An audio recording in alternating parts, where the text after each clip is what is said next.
More than English. අවුරුදු නැකත් සීට්ටුව ඉංග්‍රීසියෙන් දැනගමුද? තියෙන පළවෙනිම චාරිත්‍රය පරණ අවුරුද්ද සඳහා ස්නානය.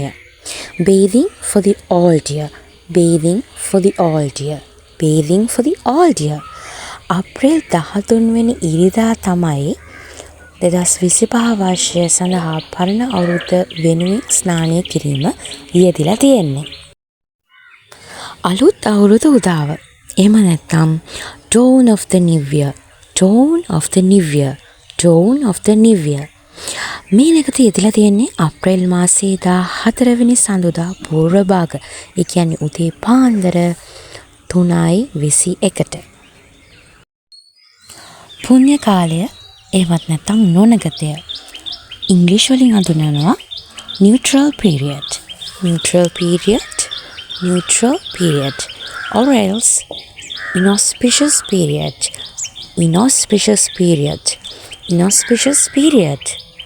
අප්‍රේල් 13 වෙනි ඉරිදා අපරභාග 8:57 ඉඳන් අප්‍රේල් 14 වෙනි සඳුදා පූර්ව භාග 9:45 දක්වා පුණ්‍ය කාලය එමත් නැත්නම් නොනගතය යෙදিলা තියෙනවා.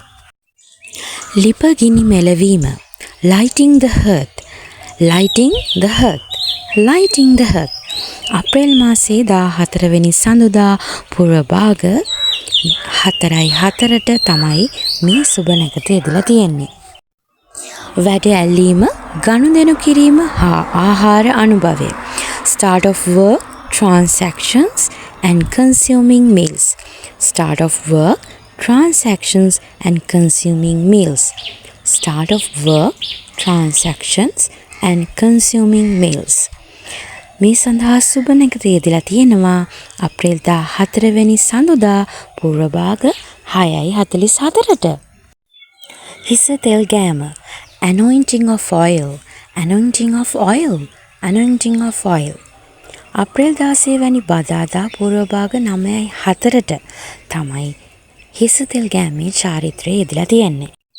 අලුත් අවුරුදු නැකත් සීට්ටුවේ අන්තිම චාරිත්‍රය. රැකී ආරක්ෂා සඳහා පිටත්ව යාම. Leaving for work. Leaving for work. Leaving for work. අප්‍රේල් මාසයේ 17 වෙනි බ්‍රහස්පතින්දා පූර්ව භාග 9:03ට තමයි රැකී ආරක්ෂා සඳහා පිටත්ව යාමේ චාරිත්‍රය යෙදලා තියෙන්නේ. ඔබ සැමට සුබම සුබ අලුත් අවුරුද්දක් වේවා. Stay tuned. It's more than English.